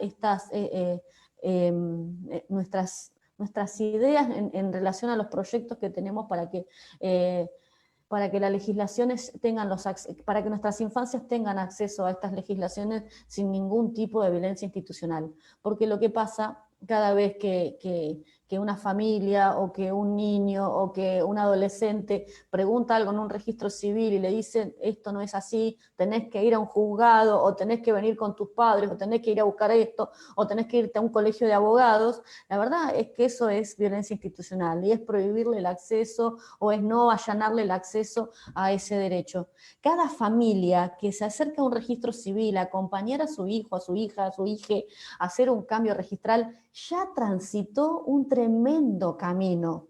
Ya habló y ya se leyó absolutamente todo, y ya se puso en contacto con otras familias, ya hizo un camino increíble. Tenemos que allanar eso, tenemos que entrar por una puerta y salir con el DNI con la otra, porque la verdad que el camino ya se hizo, ya lo laburaron. Tenemos que facilitar ese acceso. Tenemos que erradicar esa violencia institucional que sufrimos en esas instituciones. Lo de abogado del niño es un trabajo que hay que hacer. En la ciudad se nos hace un poco más, lo estamos allanando con la figura de la Defensoría LGBT que promueve estos, y que tratamos de ir a todos lados, pero Zulma sabe que a veces me dice, necesito en algún lugar de la provincia, y hacemos malabares para hablar con distintos colegios, con distintas áreas, con distintas organizaciones, para cubrir esa demanda, ese déficit que existe todavía hoy en relación a no tener esa figura. Existe hoy, sí, el defensor, la defensora de niños, niñas y adolescentes acaba de ser nombrada justo antes de esta pandemia, y tenemos ya pedidos reuniones con ella, Marisa Graham, para hablar y para llevar justamente esta temática, para hablar de lo que necesitamos en relación a las infancias trans y tratar de allanar ese camino. También sufrimos mucha violencia institucional en distintos dispositivos por la falta de información. Hoy hablábamos de falta de información en general. El trato digno en las escuelas y en los colegios todavía no se conoce. Nos pasa hasta con la mejor buena voluntad que recibir mails en la Defensoría LGBT diciéndome, tiene 15 años, le tengo que respetar, tengo que cambiar el nombre, y que un docente pregunta con buena onda, pero la verdad es que no conoce la legislación ese colegio. No hacía falta que me mandara un mail. La ley dice a la sola expresión de voluntad, especialmente niños, niñas y adolescentes, a la sola manifestación de voluntad se tiene que respetar el nombre y el género autopercibido de esa persona. Entonces, la ley es tan clara, pero sin embargo existen estas barreras tan culturales tan fuertes, y este paradigma en relación a las infancias de que, bueno, pero la ley es muy clara, pero mejor la voy a consultar porque no sé si aplicarla. La verdad es que todavía nos falta un montón. La Federación y la Defensoría LGBT damos muchísimas charlas y capacitaciones. La Secretaría de Infancias y Adolescencias Trans da muchísimas charlas y capacitaciones, pero nos ha pasado que muchas veces, no sé si seguramente lo deben haber notado, son desde los centros de estudiantes, desde docentes en particular, más que el dispositivo, más que la institución educativa en sí, quienes nos llaman. Nos terminan llamando voluntades de centros de estudiantes, de familias, de alguna docente, algún docente preocupado por la ESI, para la jornada CESI o por la jornada SEMI, pero todavía no siento que haya, salvo algunas excepciones, lo que llamamos una bajada de línea desde la institución educativa. Eso todavía nos falta. Hay ejemplos brutales en relación a que la falta del trato digno ha empujado a adolescentes hasta el suicidio, y eso te da mucha bronca, y eso nos sigue motivando para seguir trabajando fuertemente en infancias. Otra cosa que quería también contar y que hace a tener un diagnóstico, entiendo que es importante hacer estas encuestas y estos relevamientos, y desde la federación también las promovemos y lo hacemos, y también no es fácil que llegar a detectar estos índices de violencia tan fuertes. La discriminación es el primer eslabón, esta violencia institucional, estas violencias de discriminación que sufrimos y que sufren las adolescencias, van mucho más altos, es el primer eslabón hacia unas violencias más fuertes, y sin duda no queremos que nuestras infancias pasar a registrarlas en estos informes y estos observatorios de crímenes de odio que la Federación también lleva. Es muy fuerte, es muy importante trabajar en las infancias, nos ha costado un montón. Hay que erradicar un paradigma muy fuerte que tiene que ver con el derecho de nuestros niños, niños, niñas y adolescentes a ser oídos.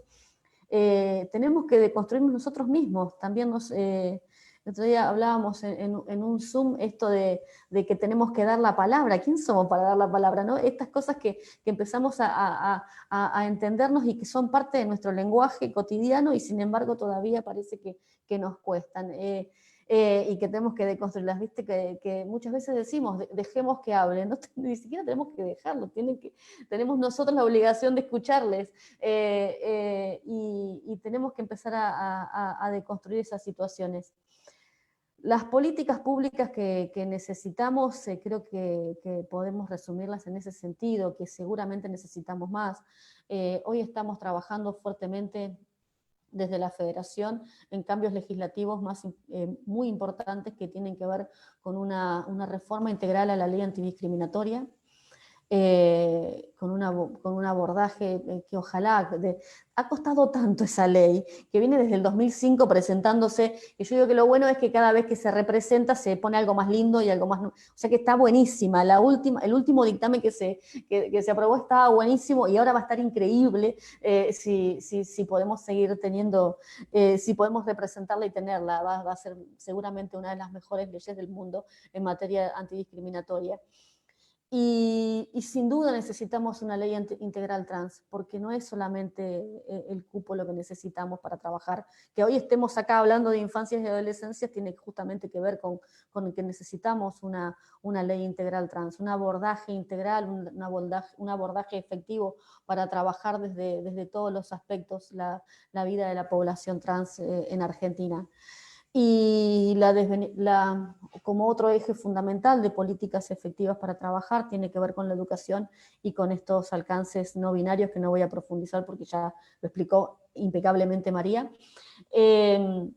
Decirles que contamos con recursos, que los recursos que contamos y los refuerzos tienen que ver con nuestras organizaciones, recursos humanos, por supuesto, no recursos que tienen que ver con nuestras organizaciones, con la Federación Argentina LGBT, con esta red increíble que está de Ushuaia a La Quiaca y que cuenta con una secretaría desde hace muchos años de infancias, de adolescencias y de sus familias, fundamentalmente también con ese eje, que cuentan con la Defensoría LGBT, con un espacio de abordaje, de contención, de amigues, de compañeros, que tiene un espacio jurídico, que tiene un espacio interdisciplinario, pero que sobre todo tiene unos compañeras y compañeros con grandes recursos y gran compromiso con la diversidad. Uno de ellos es Pablo, que está acá, que seguramente va a hablar luego, y que también contamos en la ciudad de Buenos Aires con Casa Trans, con un espacio desde donde podemos articular y trabajar juntos. Esta pandemia nos ha encontrado reforzando esos recursos, reforzando esfuerzos para optimizarlos y para seguir trabajando codo a codo por todo lo que falta. Como decimos siempre, vamos por más, vamos por la máxima y seguramente seguiremos reflexionando porque en este camino que nos encontramos juntos, de estas experiencias vamos a nutrirnos para ir por todo lo que falta y sin duda después de esta pandemia o dentro de esta pandemia vamos a lograr muchos cambios más juntos. Así que les agradezco de corazón y a disposición todo el equipo para lo que sea necesario. Gracias. Muchas gracias, Flavia. Vamos por más, así es. Y en un ratito seguramente te vamos a preguntar algo más. Ahora vamos a darle la palabra, muy mal dicho, estos nuevos modismos del Zoom. Muy bueno para pensarlo, Flavia. Ahora va a hablar Liso. Ahora vamos a escuchar a Liso. Ahí está. Suena mucho mejor. Hola, Lisandro. Ahora, nada más quería acercar, un poco de cómo estuvimos viendo cómo estuvieron las redes. La verdad, hubo muchas felicitaciones porque la verdad las felicitaciones estaban muy buenas. La única pregunta que recibimos fue más o menos si había algún protocolo de seguridad para acompañar a las infancias en las escuelas. Yo creo que para ese tipo de casos pueden contar con el protocolo de acompañamiento integral a infancias trans que hizo la Subsecretaría de Diversidad de Santa Fe, con Esteban Paulón, en conjunto con UNICEF y ONU-SIDA. No sé si llega a estar Esteban Paulón ahora activo porque me dijo que se tenía que ir, pero simplemente quería mencionar ese protocolo que me parece muy importante, que la verdad lo leímos y está muy bueno. Y me gustaría que Pablo de Cruz diga también su exposición y después mi mamá y yo hacemos un pequeño cierre. ¿Estás, Pablo? Hola, acá estoy. Bueno, yo tenía ganas de hacer unas preguntas. Sé que acá Lisandro y Zulma tenían intención que desarrolle, se han planteado cosas muy interesantes y puedo hacer algo súper breve como para consultar dos cosas que me parecían importantes. En principio, nos alegra mucho esta posibilidad de conversar con referentes históricos de la Federación y del movimiento LGBT a nivel nacional, y que tienen su lugar también en la página de los movimientos LGBT del mundo. Es un honor, digamos, tener la posibilidad de consultar, de evacuar dudas en lo cotidiano. Tengo esa oportunidad, pero también en esta instancia, digamos, en las que tantas familias tienen inquietudes que les afectan en su vida cotidiana, y algunas de ellas nos las hacen llegar a la Secretaría. Por lo tanto, no quiero dejar pasar ese momento. Desde lo que es los temas de salud, que creo que si bien se ha mencionado brevemente, por ejemplo, Esteban en su desarrollo, e indirectamente Marcela ha tocado, digamos, algunas cuestiones, me parece importante subrayar que hay mucho por trabajar en ese rubro. Es un rubro, digamos, que sería interesante, y eso es, digamos, a eso voy a ir con las preguntas que voy a incluir a Marcela y quizás a María, en relación a lo que es la falta de la profundización de las políticas públicas, sobre todo de lo que es la atención de la población trans, y más aún de la población trans infanto-juvenil, que es un poco el rubro, digamos, en el cual, por el trabajo interno que hacemos cotidianamente, suelo tener un rol de articulación.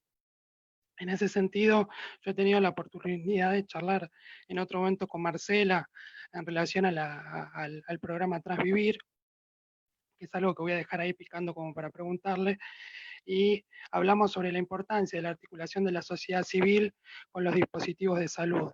Me parece que es un capítulo importante para destacar y para institucionalizar, diría, en el sentido de que muchas veces los equipos de salud no entienden que es parte de su práctica, de la esencia de su práctica, el trabajo con las organizaciones de la sociedad civil, y desde un eje más asistencialista sienten que simplemente tienen que ocuparse de una cuestión focal o puntual que surge en el marco de la atención hospitalaria. Quiero decir, si se tipifica algo, por ejemplo, en términos de salud mental o un tratamiento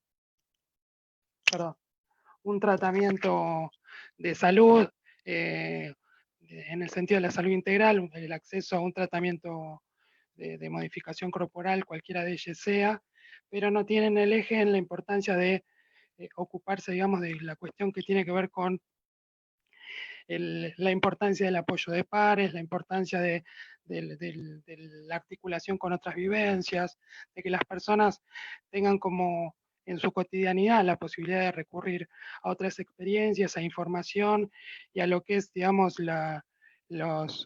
el mensaje que muchas veces tan interesante y de apertura dan las organizaciones. Así que en ese sentido es muy, digamos, enorgullece, ya fue mencionado previamente, todo lo que se ha podido recorrer, y lo que, digamos, me interesa destacar es que falta mucho, digamos, por trabajar.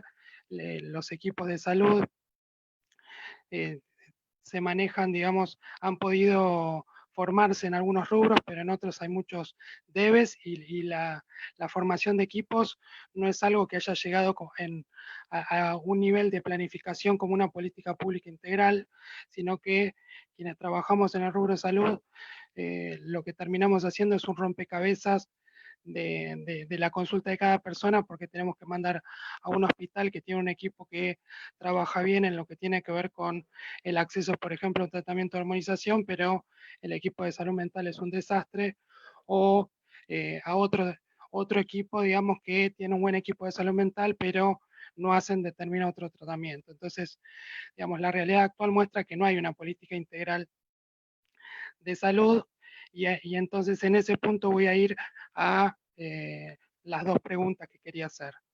Por un lado, me gustaría que Marcela nos hable un poco más, digamos, de lo que es la relevancia de la articulación de la sociedad civil con los equipos de salud, que nos cuente un poco de la experiencia del programa Transvivir. Y por otro lado, quería preguntarle a María o quizás a Flavia, si, digamos, lo que tiene que ver con el capítulo de lo que es los protocolos asistenciales en los equipos de salud, va a tener un espacio en lo que es en los proyectos de la Federación en relación a la Ley Integral Trans. Esas dos cositas. Bueno, ¿se escucha? Sí. Bueno, el tema de los servicios de salud. Nosotras venimos reclamando a los servicios de salud que sean más integral y que realmente haya profesionales capacitados. Lo que vemos es que lo que falta son profesionales y capacitados en la materia, ¿no es cierto? Como el tema hormonal. Endocrinólogos hay. Ahora, cuando uno llega a los endocrinólogos, te encontrás con que ellos no saben o no tuvieron o no quieren tratar el tema de hormonal para una persona trans. Y esto también es la mayoría es en los privados. En los privados nos encontramos que muchos de los endocrinólogos no quieren atender a los compañeros y terminan en los servicios públicos. Yo creo en el control ciudadano, yo creo en el monitoreo de la sociedad civil. La sociedad civil tiene que monitorear y tiene que controlar los servicios del Estado. Por eso creamos el Transvivir dentro de los hospitales. El Transvivir está en el Hospital Fernández, en el hospital en Misiones, Posadas, bueno, en Córdoba, en el Hospital Muñiz, en el Ramos Mejía, en el Fernández, y se me pasa alguno, el Chubut también y en San Luis. Y también ya tenemos un Transvivir en Guatemala. Se creó el área de Transvivir en Guatemala, donde las compañeras tienen un espacio y donde van a tener médicos endocrinólogos y van a ser capacitados. A ver, yo creo que hay una carencia de los servidores, no solamente de la salud, sino los servidores del Estado, en donde la discriminación es muy fuerte. Todavía hay personas trans que van a los servicios de salud y la siguen tratando con su nombre o con el aspecto que ve o la mirada que tiene ese médico que atiende a esa persona, donde viola todos los derechos de esa persona, porque el que discrimina lo que busca es que la persona se sienta mal y que pueda humillarla, porque eso es la primer parte del que discrimina, ¿no es cierto? Te ve como una mujer trans y te trata como un hombre, te ve como un hombre y te trata como una mujer. Busca la humillación y la falta de respeto hacia la otra persona. Y eso también sucede en todos los servidores del Estado. Todavía en los registros civiles todavía hay inconvenientes para acceder al cambio de identidad. Yo conozco compañeras que ya va por la cédula cuarta o quinta cédula, que le hacen la misma cédula que tenía, se la vuelven a dar, ¿no es cierto? Y esa persona va a hacer su cambio de identidad. Yo creo que hay una excusa que ponen los gobiernos, que es no tenemos presupuesto. Ahora, yo creo que acá no se trata del presupuesto, pero se trata de la planificación que tenga el Estado hacia esa población. No es que somos invisible a la sociedad, invisible en su plan de trabajo, en su estrategia nacional que tenga el gobierno. Un gobierno tiene una estrategia nacional que compra retrovirales. Dentro de esos retrovirales están todas las comunidades donde compran vacunas, donde compran y entra dentro de las poblaciones, compran la antigripal y ponen a las poblaciones vulnerables, adultos mayores, todo. Entonces, yo creo que lo que sucede en los gobiernos es que no hay voluntad política realmente de tenernos dentro de la agenda de salud. Fíjense en que tenemos una ley de identidad de género donde todavía no hay presupuesto para que las personas trans accedan a las cirugías. Y si hay más en los servicios privados que en el servicio del Estado, ¿no es cierto? El privado pagás y te atienden. El nacional, el del Estado, no. Hay una lista de más o menos 600 personas para esa cirugía, donde donde todo ese espacio que tiene la salud solamente lo deriva al médico. Entonces, cada vez que vas al médico, el médico te dice, bueno, mira, sí, vas a acceder a una cirugía. Te doy turno para el 2024, pero vas a acceder, te prometo que accedes a la cirugía, pero tenés que esperar 4 o 5 años. Pero, si me llamás y tenés el dinero, yo te lo hago en 24 horas esa cirugía. Bueno, entonces hay una manipulación dentro de ese pequeño servicio para la población trans, que son pocos médicos, que serán 3 en Argentina, son pocos médicos que están capacitados para hacer esa cirugía, entonces hay una manipulación dentro de esos servicios. Lo ideal sería que una vez ya lo planteamos desde la federación, que se pueda tener médicos y servicios como los hospitales que sean a nivel subregional, ¿no es cierto? El Cuyo, el NOA, que las personas no tengan que venir a Buenos Aires. Muchas compañeras y compañeros que vienen hasta Buenos Aires para sacar un turno con el médico. ¿Por qué? Porque en Jujuy, en Salta, en alguna provincia no pueden acceder a esa cirugía. Yo creo que salud sexual y reproductiva, y podemos poner otros servicios, siempre tienen problemas con la falta de hormonas y con el acceso a estas cirugías.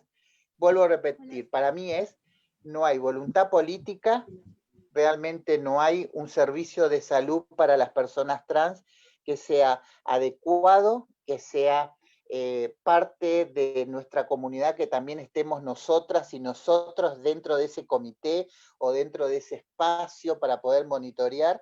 Y yo confío que si no hay un control ciudadano en todas las áreas, nos van a seguir teniendo en la lista de espera para una cirugía, para un tratamiento, pero si hay plata nos atienden en menos de 24 horas. Yo creo que el transvivir funciona. Hola. Marce, perdón. Sí. Tenemos que pasar a la siguiente respuesta porque nos queda poquito tiempo. Dale. Yo creo que el transvivir funciona, es un espacio buenísimo para monitorear la salud mental dentro de los hospitales hacia las personas trans, y yo creo que tienen que ser monitoreadas por las organizaciones, porque si no, somos un número más dentro del hospital y dentro de las internaciones que tienen los hospitales. Muchas gracias, Marcela.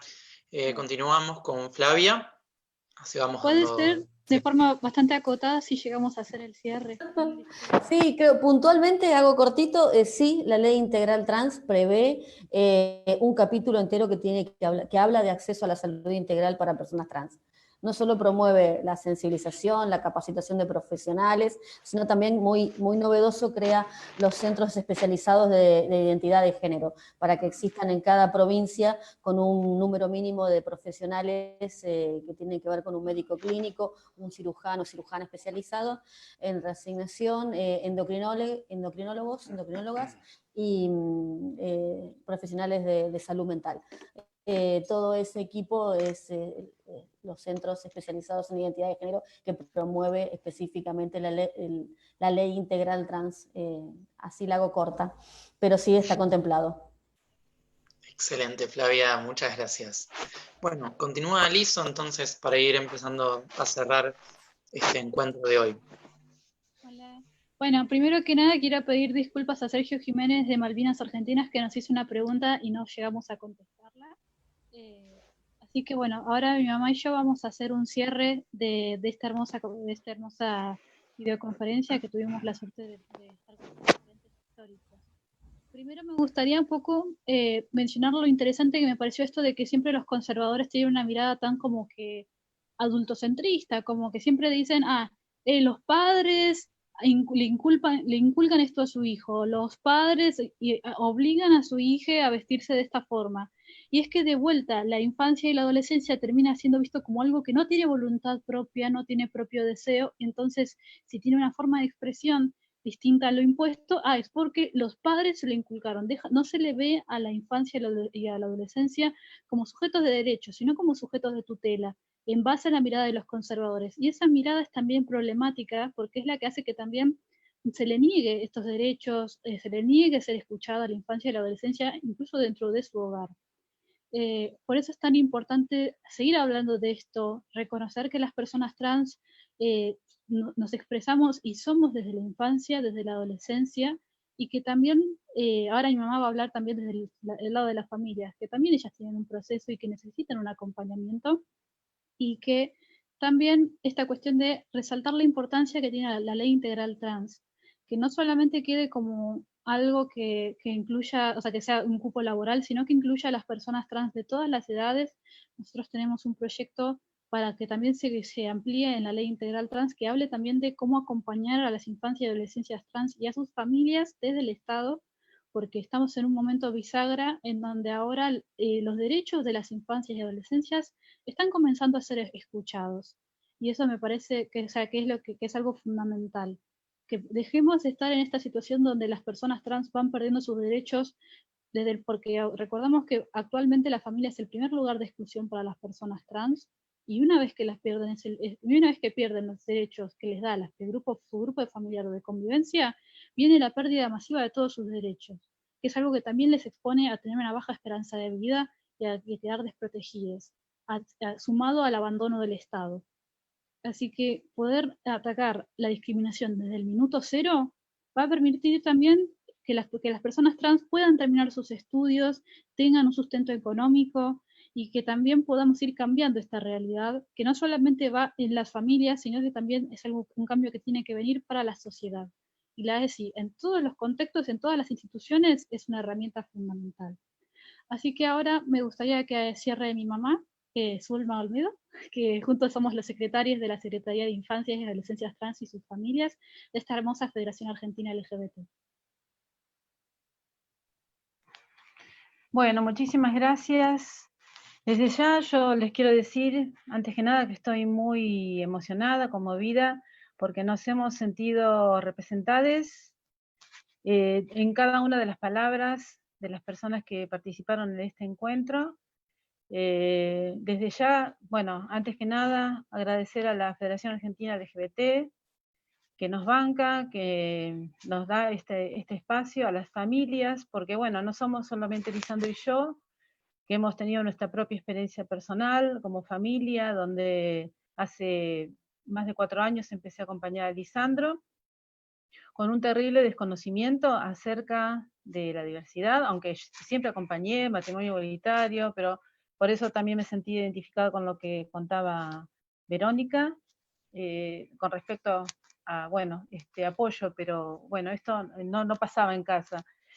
Y bueno, tenemos que estar todas las familias, todas las personas preparadas para ser padres, madres o familiares, amigues de personas de la diversidad.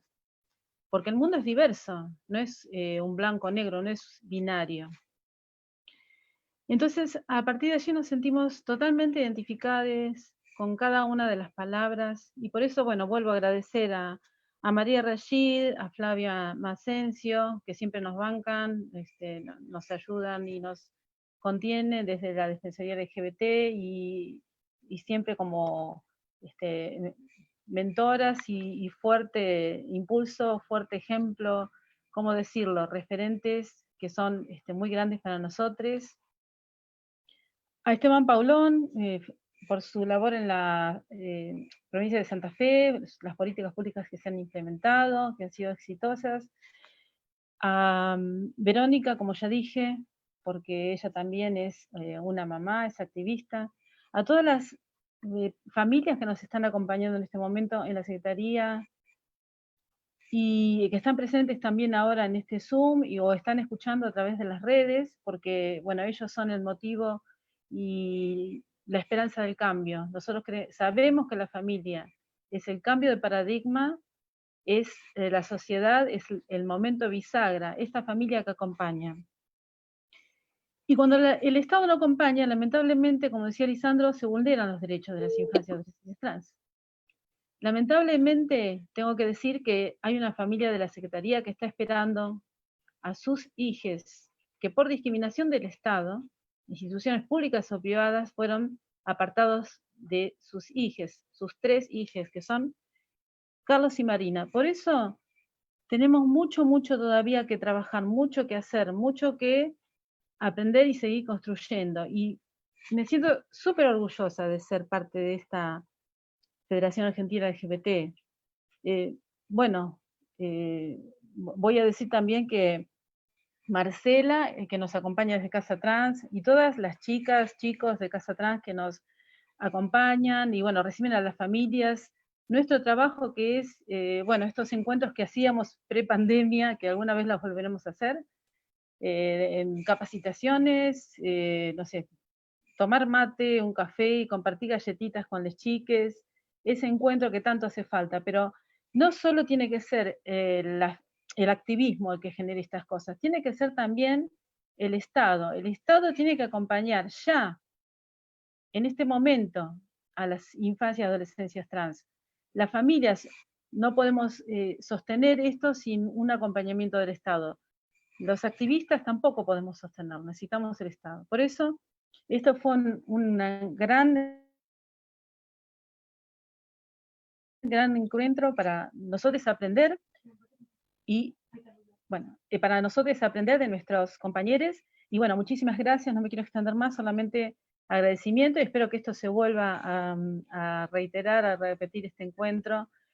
Pensemos en un encuentro próximo, con también otros referentes, y a seguir construyendo una red nacional de la Secretaría de Infancia y Adolescencias Trans de la Federación Argentina LGBT. Agradecer a todo el equipo que tenemos, ¿sí? De psicólogos, Mariana Ramón, Pablo de Cruz que coordina, Mariana Sichero Fernández, a las trabajadoras sociales, Patricia, Lorena, Romy, bueno, y todas las familias. Solamente agradecer y transmitirles mi emoción por este encuentro tan hermoso y este amor que se genera cuando acompañamos a las infancias y adolescencias trans, que nos llena el alma y nos hace tener aún más ganas de seguir luchando y seguir generando políticas públicas, que eso es lo que reclamamos hoy, políticas públicas desde el Estado para infancias y adolescencias trans. Muchísimas gracias. ¿Quieren agregar algo más, compañeros? Nahuel Vilariño, por supuesto, nuestro compañero de la primera hora. Bueno, muchas gracias. Yo quería dar un saludo también a Juan Pablo Morino y a Esteban Pablón por habernos ayudado a hacer la transmisión. Juan Pablo Morino ahora nos estuvo diciendo, cierren que se acota el tiempo, así que eso nos está ayudando un montón. Así que muchas gracias por ayudarnos a hacer la transmisión en Facebook, en YouTube y ahora por ayudarnos a manejar los tiempos. Bueno, ahora sí, Nahuel, si querés cerrar, que en puntos, en unos minutitos ya te corto. En 2 minutos. Así que bueno, yo ya me voy despidiendo. Bueno, cerramos. Muchísimas gracias por haber estado del otro lado. Gracias por haber participado en este encuentro de Integral Trans. Ya nos estamos viendo prontito. Muchas gracias por haber participado. Chau, chis. Bueno, Bye, a las familias que se queden un ratito más, que vamos a hacer una foto grupal. Mirá que yo ya saqué una foto igual. Ah, bueno. Bueno, los que quieran prender sus cámaras. Bueno, muchísimas gracias. Hasta luego, gracias. Hasta la próxima. Muchas gracias, compañeros. Gracias.